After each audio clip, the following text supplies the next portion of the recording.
Capítulo 24. La estación Allende es una de esas estaciones de campo con unos cuantos paisanos, un jefe en mangas de camisa, una volanta y unos tarros de leche. Me irritaron dos hechos, la ausencia de María y la presencia de un chofer. Apenas descendí, se me acercó y me preguntó: ¿Usted es el señor Castel? No, respondí serenamente. No soy el señor Castel. Enseguida pensé que iba a ser difícil esperar en la estación del tren de vuelta. Podría tardar medio día o cosa así. Resolví con mal humor reconocer mi identidad. Sí, agregué, casi inmediatamente. Soy el señor Castel. El chofer me miró con asombro. Tome, le dije, entregándole mi valija y mi caja de pintura. Caminamos hasta el auto. La señora Iribarme ha tenido una indisposición, me explicó el hombre. Una indisposición, murmuré con sorna. Como conocía esos subterfugios, nuevamente me acometió la idea de volverme a Buenos Aires. Pero ahora, además de la espera del tren, había otro hecho. La necesidad de convencer al chofer de que yo no era, efectivamente, Castel. O quizá la necesidad de convencerlo de que, si bien era el señor Castel, no era loco. Medité rápidamente en las diferentes posibilidades que se me presentaban y llegué a la conclusión de que en cualquier caso sería difícil convencer al chofer. Decidí dejarme arrastrar a la estancia. Además, ¿qué pasaría en caso de devolverme? Era fácil de prever porque sería la repetición de muchas situaciones anteriores. Me quedaría con mi rabia, aumentada por la imposibilidad de descargarla en María. Sufriría horriblemente por no verla. No podría trabajar. Y todo en honor a una hipotética mortificación de María. Y digo hipotética porque jamás pude comprobar si verdaderamente la mortificaban esa clase de represalias. Hunter tenía cierto parecido con Allende. Creo haber dicho, ya que son primos. Era alto, moreno, más bien flaco, pero de mirada escurridiza. Este hombre es un abúlico y un hipócrita, pensé. Este pensamiento me alegró. Al menos así lo creía en ese instante. Me recibió con una cortesía irónica y me presentó a una mujer flaca que fumaba con una boquilla larguísima. Tenía acento parisiense. Se llamaba Mimi Allende. Era malvada y miope. Pero ¿dónde diablos se habrá metido María? ¿Estaría indispuesta de verdad entonces? Yo estaba tan ansioso que me había olvidado casi de la presencia de esos entes. Pero al recordar de pronto mi situación, me di bruscamente vuelta, en dirección a Hunter, para controlarlo. Es un método que da excelentes resultados con individuos de este género. Hunter estaba escrutándome con ojos irónicos, que trató de cambiar instantáneamente. María tuvo una indisposición y se ha recostado, dijo, pero creo que bajará pronto. Me maldije mentalmente por distraerme. Con aquella gente era necesario estar en constante guardia. Además, tenía el firme propósito de levantar un censo de sus formas de pensar, de sus chistes, de sus reacciones, de sus sentimientos. Todo me era de gran utilidad con María. Me dispuse, pues, a escuchar y ver y traté de hacerlo en el mejor estado de ánimo posible. Volví a pensar que me alegraba el aspecto de general hipocresía de Hunter y la flaca. Sin embargo, mi estado de ánimo era sombrío. Así que usted es pintor, dijo la mujer miope, mirándome con los ojos semicerrados, como se hace cuando hay viento con tierra. Ese gesto, provocado seguramente por su deseo de mejorar la miopía sin anteojos, como si con anteojos pudiera ser más fea, aumentaba su aire de insolencia e hipocresía. Sí, señora, respondí con rabia. Tenía la certeza de que era señorita. Castel es un magnífico pintor, explicó el otro. Después agregó una serie de idioteces a manera de elogio, repitiendo esas pavadas que los críticos escribían sobre mí cada vez que había una exposición. Sólido, etc. No puedo negar que al repetir esos lugares comunes revelaba cierto sentido del humor. Vi que Mimi volvía a examinarme con los ojitos semicerrados y me puse bastante nervioso, pensando que hablaría de mí. Aún no la conocía bien. ¿Qué pintores prefiere?, me preguntó como quien está tomando examen. No, ahora que recuerdo eso me lo preguntó después que bajamos. Apenas me presentó a esa mujer que estaba sentada en el jardín cerca de una mesa donde se había puesto las cosas para el té. Hunter me llevó adentro a la pieza que me habían destinado. Mientras subíamos, la casa tenía 2 pisos. Me explicó que la casa, con algunas mejoras, era casi la misma que había construido el abuelo en el viejo casco de la estancia del bisabuelo. ¿Y a mí qué me importa?, pensaba yo. Era evidente que el tipo quería mostrarse sencillo y franco, aunque ignoro con qué objeto. Mientras él decía algo de un reloj de sol o de algo con sol, yo pensaba que María quizá debía estar en alguna de las habitaciones de arriba. Quizá por mi cara escrutadora, Hunter me dijo: Acá hay varios dormitorios. En realidad la casa es bastante cómoda, aunque está hecha con un criterio muy gracioso. Recordé que Hunter era arquitecto. Habría que ver qué entendía por construcciones no graciosas. Este es el viejo dormitorio del abuelo y ahora lo ocupo yo, me explicó señalando el del medio que estaba enfrente de la escalera. Después me abrió la puerta de un dormitorio. Este es su cuarto, explicó. Me dejó solo en la pieza y dijo que me esperaría abajo para el té. Apenas quedé solo, mi corazón comenzó a latir con fuerza, pues pensé que María podría estar en cualquiera de esos dormitorios, quizá en el cuarto de al lado. Parado en medio de la pieza, no sabía qué hacer. Tuve una idea. Me acerqué a la pared que daba al otro dormitorio, no al de Hunter, y golpeé suavemente con mi puño. Esperé respuesta, pero no me contestó. Salí al corredor. Miré si no había nadie. Me acerqué a la puerta de al lado, y mientras sentía una gran agitación levanté el puño para golpear. No tuve valor y volví casi corriendo a mi cuarto. Después decidí bajar al jardín. Estaba muy desorientado. Capítulo 25. Fue una vez en la mesa que la flaca me preguntó a qué pintores prefería. Cité torpemente algunos nombres. Van Gogh, El Greco. Me miró con ironía y dijo como para sí. Tiens, después agregó. A mí me disgusta la gente demasiado grande. Te diré, prosiguió dirigiéndose a Hunter, que esos tipos como Miguel Ángel o El Greco me molestan. ¿Es tan agresiva la grandeza y el dramatismo? ¿No crees que es casi mala educación? Yo creo que el artista debería imponerse el deber de no llamar jamás la atención. Me indignan los excesos de dramatismo y de originalidad. Fíjate que ser original es en cierto modo estar poniendo de manifiesto la mediocridad de los demás, lo que me parece de gusto muy dudoso. Creo que si yo pintase o escribiese haría cosas que no llamasen la atención en ningún momento. No lo pongo en duda, comentó Hunter con malignidad. Después agregó, estoy seguro de que no te gustaría escribir, por ejemplo, Los hermanos Karamazov. ¡Quel horror! Exclamó Mimi, dirigiendo los ojitos hacia el cielo. Después completó su pensamiento. Todos parecen Newbridge de la conciencia. Incluso Semois, ¿cómo se llama? Sosim. ¿Por qué no decís Sosimo, Mimi? A menos que te decías a decirlo en ruso.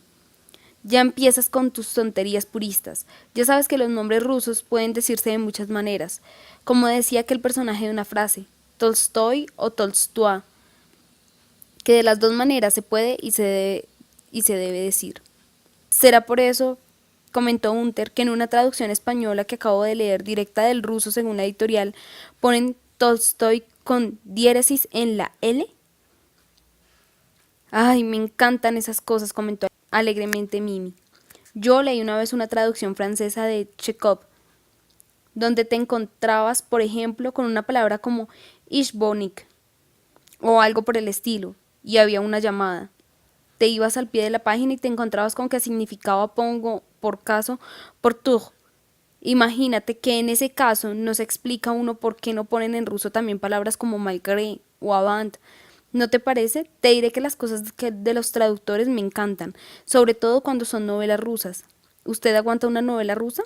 Esa última pregunta la dirigió imprevistamente a mí, pero no esperó respuesta y siguió diciendo, mirando de nuevo a Hunter, fíjate que nunca he podido acabar una novela rusa. Son tan trabajosas, aparecen millares de tipos, y al final resulta que no son más que 4 o 5. Pero claro, cuando te empiezas a orientar con un señor que se llama Alexander, luego resulta que se llama Sacha, y luego Sasha, y luego Sachenka, y de pronto algo grandioso como Alexander Alexandrovich Bubnin, y más tarde simplemente Alexander Alexandrovich. Apenas te has orientado, ya te despistas nuevamente. Es cosa de no acabar. Cada personaje parece una familia. No me vas a decir que no es agotador, mismo para ti. Te vuelvo a repetir, Mimi, que no hay motivos para que digas los nombres rusos en francés. ¿Por qué en vez de decir Chekhov, no decís Chekhov, que se parece más al original? Además, ese mismo es un horrendo galicismo. Por favor, suplicó Mimi, no te pongas tan aburrido, Luisito. ¿Cuándo aprenderás a disimular tus conocimientos? ¿Eres tan abrumador, tan épuisant? ¿No le parece? Concluyó de pronto dirigiéndose a mí. Sí, respondí casi sin darme cuenta de lo que decía. Hunter me miró con ironía. Yo estaba horriblemente triste. Después dicen que soy impaciente. Todavía hoy me admira que haya oído con tanta atención todas esas idioteces y, sobre todo, que las recuerde con tanta fidelidad. Lo curioso es que mientras las oía trataba de alegrarme haciéndome esta reflexión. Esta gente es frívola, superficial. Gente así no puede producir en María más que un sentimiento de soledad. Gente así no puede ser rival. Y sin embargo no lograba ponerme alegre. Sentía que en lo más profundo alguien me recordaba tristeza. Y al no poder darme cuenta de la raíz de esta tristeza me ponía malhumorado, nervioso, por más que trataba de calmarme prometiéndome examinar el fenómeno cuando estuviese solo. Pensé también que la causa de la tristeza podía ser la ausencia de María, pero me di cuenta de que esa ausencia más me irritaba que entristecía. No era eso. Ahora estaban hablando de novelas policiales. Oí de pronto que la mujer preguntaba a Hunter si había leído la última novela del Séptimo Círculo. ¿Para qué?, respondió Hunter. Todas las novelas policiales son iguales. Una por año está bien, pero una por semana me parece demostrar poca imaginación en el lector. Mimi se indignó. Quiero decir, simuló que se indignaba. No digas tonterías, dijo. Son la única clase de novela que puedo leer ahora. Te diré que me encantan, todo tan complicado y detectives tan maravillosos que saben de todo. Arte de la época de Ming, grafología, teoría de Einstein, béisbol, arqueología, quiromancia, economía política, estadísticas de la cría de conejos en la India. Y después son tan infalibles que da gusto. ¿No es cierto?, preguntó dirigiéndose nuevamente a mí. Me tomó tan inesperadamente que no supe qué responder. Sí, es cierto, dije por decir algo. Hunter volvió a mirarme con ironía. Le diré a Georgie que las novelas policiales te revientan, agregó Mimi, mirando a Hunter con severidad. Yo no he dicho que me revienten, he dicho que me parecen todas semejantes. De cualquier manera, se lo diré a Georgie. Menos mal que no todo el mundo tiene tu pedantería. Al señor Castell, por ejemplo, le gustan, ¿no es cierto? ¿A mí?, pregunté horrorizado. Claro, prosiguió Mimi, sin esperar mi respuesta, y resolviendo la vista nuevamente hacia Hunter. Que si todo el mundo fuera tan savant como tú, no se podría ni vivir. Estoy segura que ya debes tener toda una teoría sobre la novela policial. Así es, aceptó Hunter sonriendo. ¿No le decía? Comentó Mimi con severidad dirigiéndose de nuevo a mí y como poniéndome de testigo. No, si yo a este lo conozco bien. A ver, no tengas ningún escrúpulo en lucirte. Te debes estar muriendo de las ganas de explicarla. Mi teoría, explicó, es la siguiente. La novela policial representa en el siglo XX lo que la novela de caballería en la época de Cervantes. Más todavía, creo que podría hacerse algo equivalente a Don Quijote, una sátira de la novela policial. Imaginen ustedes un individuo que se ha pasado la vida leyendo novelas policiales y que ha llegado a la locura de creer que el mundo funciona como una novela de Nicholas Blake o de Ellery Queen. Imaginen que ese pobre tipo se larga finalmente a descubrir crímenes y a proceder en la vida real como procede un detective en una de esas novelas. Creo que se podría hacer algo divertido, trágico, simbólico, satírico y hermoso. ¿Y por qué no lo haces?, preguntó burlonamente Mimi.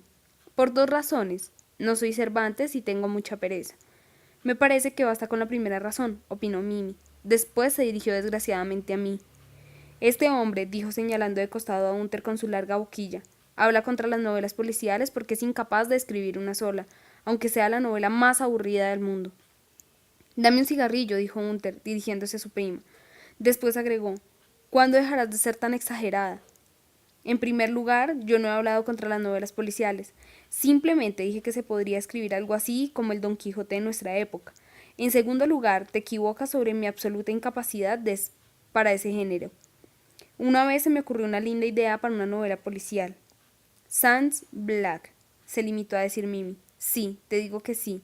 Fíjate, un hombre tiene madre, mujer y un chico. Una noche matan misteriosamente a la madre. Las investigaciones de la policía no llegan a ningún resultado. Un tiempo después matan a la mujer, la misma cosa. Finalmente matan al chico. El hombre está enloquecido, pues quiere a todos, sobre todo al hijo. Desesperado decide investigar los crímenes por su cuenta. Con los habituales métodos inductivos, deductivos, analíticos, sintéticos, etc., de esos genios de la novela policial, llega a la conclusión de que el asesino deberá cometer un cuarto asesinato. El día tal, a la hora tal, en el lugar tal. Su conclusión es que el asesino deberá matarlo ahora a él, en el día y hora calculados. El hombre va al lugar donde debe cometerse el cuarto asesinato y espera al asesino, pero el asesino no llega. Revisa sus deducciones. Podría haber calculado mal el lugar. No, el lugar está bien. Podría haber calculado mal la hora. No, la hora está bien.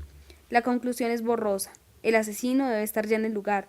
En otras palabras, el asesino es él mismo, que ha cometido los crímenes en estado de inconsciencia. El detective y el asesino son la misma persona. Demasiado original para mi gusto, comentó Mimi. ¿Y cómo concluye? ¿No decías que debía haber un cuarto asesinato? La conclusión es evidente, dijo Hunter con pereza. El hombre se suicida. Queda la duda de si se mata por remordimientos o si el yo asesino mata al yo detective, como en un vulgar asesinato. ¿No te gusta?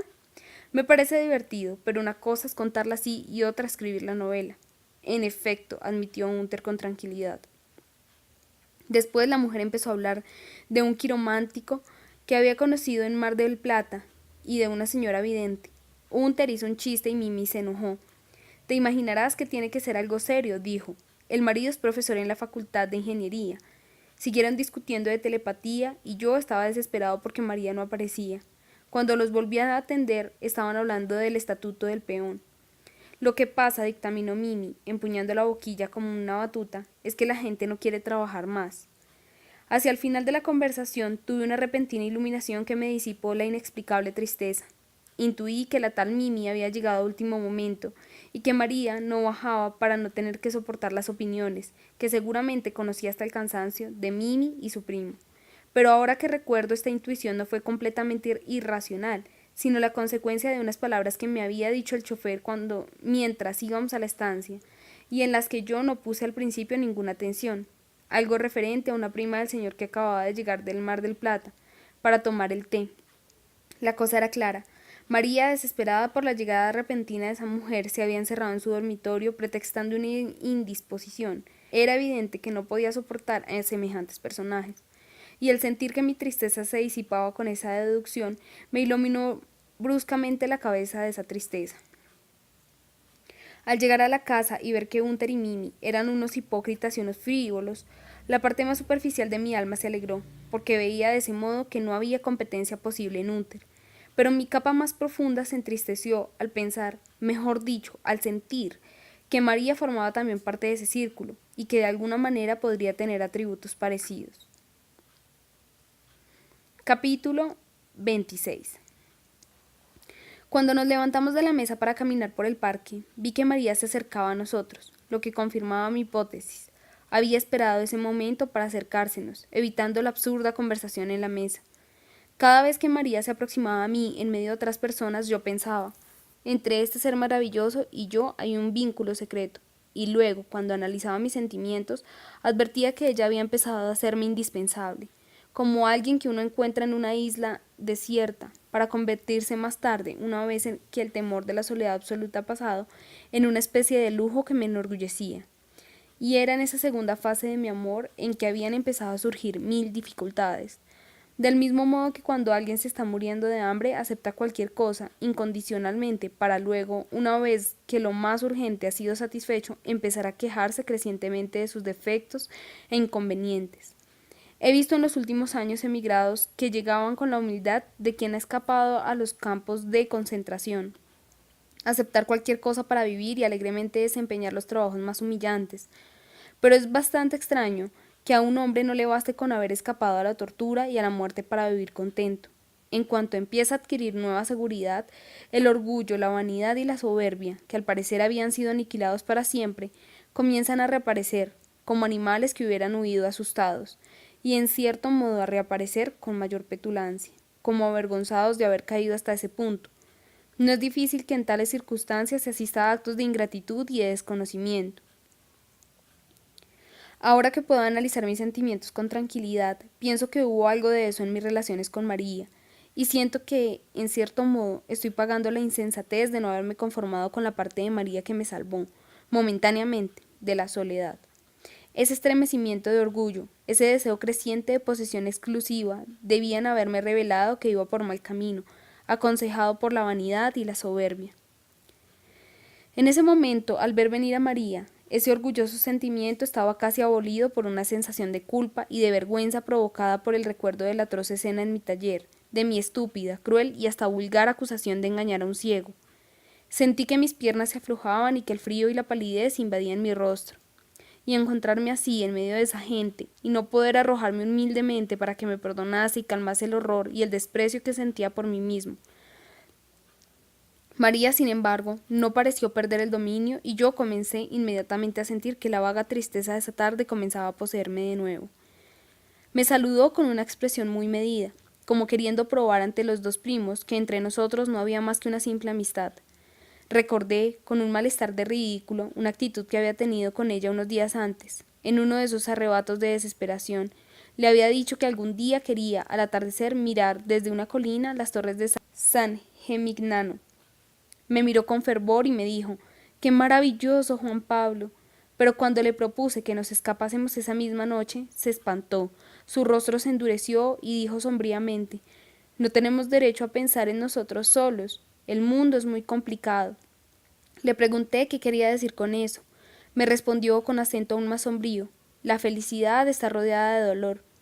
La dejé bruscamente, sin saludarla.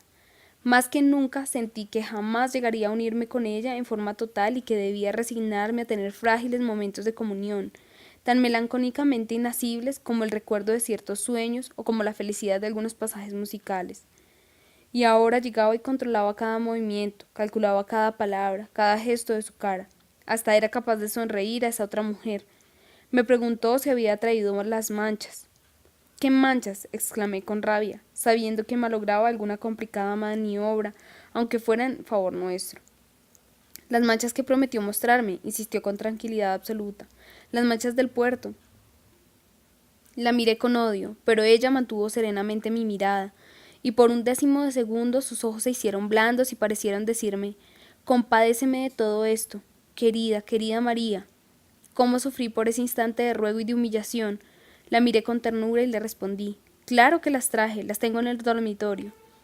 «Tengo mucha ansiedad por verlas», dijo, nuevamente con la frialdad de antes. «Podemos verlas ahora mismo», comenté adivinando su idea.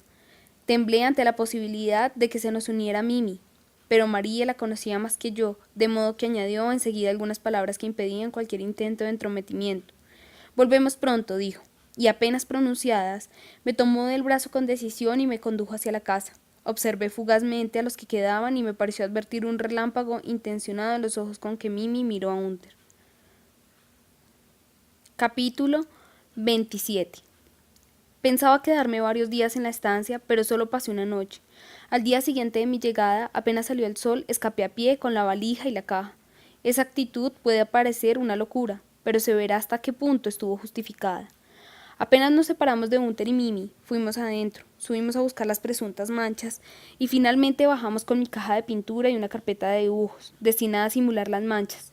Este truco fue ideado por María. Los primos habían desaparecido, de todos modos. María comenzó entonces a sentirse de excelente humor, y cuando caminamos a través del parque hacia la costa tenía verdadero entusiasmo. Era una mujer diferente de la que yo había conocido hasta ese momento, en la tristeza de la ciudad, más activa, más vital. Me pareció también que aparecía en ella una sensualidad desconocida para mí, una sensualidad de los colores y olores. Se entusiasmaba extrañamente, extrañamente para mí que tengo una sensualidad introspectiva, casi de pura imaginación, con el color de un tronco, de una hoja seca, de un bichito, cualquiera, con la fragancia del eucalipto, mezclada al olor del mar, y lejos de producirme alegría me entristecía y desesperanzaba, porque intuía que esa forma de María me era casi totalmente ajena y que en cambio de algún modo debía pertenecer a Hunter o a algún otro. La tristeza fue aumentando gradualmente, quizá también a causa del rumor de las olas que se hacía cada instante más perceptible. Cuando salimos del monte y apareció ante mis ojos el cielo de aquella costa, sentí que esa tristeza era ineludible. Era la misma de siempre ante la belleza, o por lo menos ante cierto género de belleza. ¿Todos sienten así o es un defecto más de mi desgraciada condición? Nos sentamos sobre las rocas y durante mucho tiempo estuvimos en silencio, oyendo el furioso batir de las olas abajo, sintiendo en nuestros rostros las partículas de espuma que a veces alcanzaban hasta lo alto del acantilado. El cielo tormentoso me hizo recordar el del Tintoretto en el salvamento del Raceno. ¿Cuántas veces, dijo María, soñé compartir con vos este mar y este cielo? Después de un tiempo agregó, a veces me parece como si esta escena lo hubiéramos vivido siempre juntos. Cuando vi a aquella mujer solitaria de tu ventana, sentí que eras como yo, y que también buscaba ciegamente a alguien, una especie de interlocutor mudo. Desde aquel día pensé constantemente en vos, te soñé muchas veces acá, en este mismo lugar donde he pasado tantas horas de mi vida. Un día hasta pensé en buscarte y confesártelo, pero tuve miedo de equivocarme como me había equivocado una vez, y esperé que de algún modo fueras vos el que me buscara. Pero yo te ayudaba intensamente, te llamaba cada noche y llegué a estar tan segura de encontrarte que cuando sucedió, al pie de aquel absurdo ascensor, quedé paralizada de miedo y no pude decir nada más que una torpeza. Y cuando huiste, dolorido por lo que creías una equivocación, yo corrí detrás como una loca. Después vinieron aquellos instantes en la Plaza San Martín, en que creías necesario explicarme cosas, mientras yo trataba de desorientarte, vacilando entre la ansiedad de perderte para siempre y el temor de hacerte mal. Trataba de desanimarte, sin embargo, de hacerte pensar que no entendía tus medias palabras, tu mensaje cifrado. Yo no decía nada. Hermosos sentimientos y sombrías ideas daban vueltas en mi cabeza mientras oía su voz, su maravillosa voz. Fui cayendo en una especie de encantamiento. La caída del sol iba encendiendo una fundición gigantesca entre las nubes del poniente.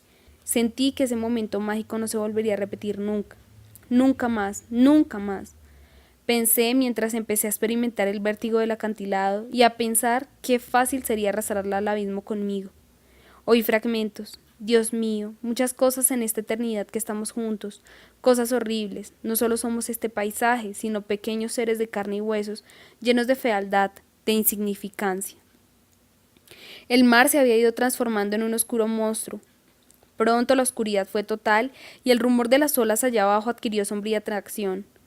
Pensar que era tan fácil. Ella decía que éramos seres llenos de fealdad e insignificancia, pero aunque yo sabía hasta qué punto era yo mismo capaz de cosas innobles, me desolaba el pensamiento de que también ella podía hacerlo, que seguramente lo era. ¿Cómo? Pensaba. ¿Con quiénes? ¿Cuándo? Y un sordo deseo de precipitarme sobre ella y destrozarla con las uñas y de apretar su cuello hasta ahogarla y arrojarla al mar iba creciendo en mí. De pronto oí otros fragmentos de frases. Hablaba de un primo, Juan o algo así. Habló de la infancia en el campo. Me pareció oír algo de hechos tormentosos y crueles que habían pasado con ese otro primo. Me pareció que María me había estado haciendo una preciosa confesión y que yo, como un estúpido, la había perdido. ¿Qué hechos tormentosos y crueles? Grité, pero extrañamente no pareció oírme. También ella había caído en una especie de sopor. También ella parecía estar sola. Pasó un largo tiempo, quizá media hora. Después sentí que acariciaba mi cara como lo había hecho en otros momentos parecidos. Yo no podía hablar. Como con mi madre cuando chico, puse la cabeza sobre su regazo y así quedamos un tiempo quietos, sin transcurso, hecho de infancia y de muerte. Qué lástima que debajo hubiera hechos inexplicables y sospechosos. Cómo deseaba equivocarme, cómo ansiaba que María no fuera más que en ese momento. Pero era imposible. Mientras oía los latidos de su corazón junto a mis oídos, y mientras su mano acariciaba mis cabellos, sombríos pensamientos se movían en la oscuridad de mi cabeza. Como en un sótano pantanoso, esperaban el momento de salir, chapoteando, gruñendo sordamente en el barro. Capítulo 28. Pasaron cosas muy raras. Cuando llegamos a la casa encontramos a Hunter muy agitado, aunque es de esos que creen de mal gusto mostrar las pasiones. Trataba de disimularlo, pero era evidente que algo pasaba. Mimi se había ido y en el comedor todo estaba dispuesto para la comida, aunque era claro que nos habíamos retardado mucho, pues apenas llegamos se notó un acelerado y eficaz movimiento de servicio. Durante la comida casi no se habló. Vigilé las palabras y los gestos de Hunter porque intuí que echarían luz sobre muchas cosas que se me estaban ocurriendo y sobre otras ideas que estaban por reforzarse. También vigilé la cara de María. Era impenetrable. Para disminuir la tensión, María dijo que estaba leyendo una novela de Sartre. De evidente mal humor, Hunter comentó. Novelas en esta época, que las escriban, vaya y pase, pero que las lean. Nos quedamos en silencio y Hunter no hizo ningún esfuerzo para atenuar los efectos de esa frase. Concluí que tenía algo contra María, pero como antes que saliéramos para la costa no había nada de particular, inferí que ese algo contra María había nacido durante nuestra larga conversación. Era muy difícil admitir que no fuera a causa de esa conversación, o mejor dicho, a causa del largo tiempo que habíamos permanecido allá. Mi conclusión fue, Hunter está celoso y eso prueba que entre él y ella hay algo más que una simple relación de amistad y de parentesco. Desde luego no era necesario que María sintiese amor por él. Por el contrario, era más fácil que Hunter se irritase al ver que María daba importancia a otras cosas. Fuera como fuese, si la irritación de Hunter era originada por celos, tendría que mostrar hostilidad hacia mí, ya que ninguna otra cosa había entre nosotros. Así fue. Si no hubiera existido otros detalles, me habría pasado con una mirada de soslayo que me echó Hunter a propósito de una frase de María sobre el acantilado. Pretexté cansancio y me fui a mi pieza apenas nos levantamos de la mesa. Mi propósito era lograr el mayor número de elementos de juicio sobre el problema. Subí la escalera, abrí la puerta de mi habitación, encendí la luz, golpeé la puerta como quien la cierra, y me quedé en el vano escuchando. Enseguida oí la voz de Hunter que decía una frase agitada, aunque no podía discernir las palabras. No hubo respuestas de María. Hunter dijo otra frase mucho más larga y más agitada que la anterior. María dijo algunas palabras en voz muy baja, superpuestas con las últimas de él, seguidas de un ruido de sillas. Al instante oí los pasos de alguien que subía por la escalera. Me encerré rápidamente, pero me quedé escuchando a través del agujero de la llave. A los pocos momentos oí pasos que cruzaban frente a mi puerta. Eran pasos de mujer. Quedé largo tiempo despierto, pensando en lo que había sucedido y tratando de oír cualquier cosa de rumor, pero no oí nada en toda la noche. No pude dormir. Empezaron a atormentarme una serie de reflexiones que no se me habían ocurrido antes. Pronto advertí que mi primera conclusión era una ingenuidad. Había pensado, lo que es correcto, que no era necesario que María sintiese amor por Hunter para que él tuviera celos. Esta conclusión me había tranquilizado. Ahora me daba cuenta de que si bien no era necesario tampoco era un inconveniente. María podía querer a Hunter y sin embargo éste sentir celos. Ahora bien, ¿había motivos para pensar que María tenía algo con su primo? Ya lo creo que había motivos. En primer lugar, si Hunter la molestaba con celos y ella no lo quería, ¿por qué venía cada rato a la estancia? En la estancia no vivía ordinariamente nadie más que Hunter, que era solo. Yo no sabía si era soltero, viudo o divorciado, aunque creo que alguna vez María me había dicho que estaba separado de su mujer. Pero, en fin, lo importante era que este señor vivía solo en la estancia. En segundo lugar, un motivo para sospechar de esas relaciones era que María nunca me había hablado de Hunter sino con indiferencia, es decir, con la indiferencia con que se habla de un miembro cualquiera de la familia, pero jamás me había mencionado o insinuado siquiera que Hunter estuviera enamorado de ella, y menos que tuviera celos. En tercer lugar, María me había hablado esta tarde de sus debilidades. ¿Qué había querido decir? Yo le había relatado en mi carta una serie de cosas despreciables, lo de mis borracheras y lo de las prostitutas, y ella ahora me decía que me comprendía, que también ella no era solamente barcos que parten y parques en el crepúsculo. ¿Qué podía querer decir sino que en su vida había cosas tan oscuras y despreciables como la mía?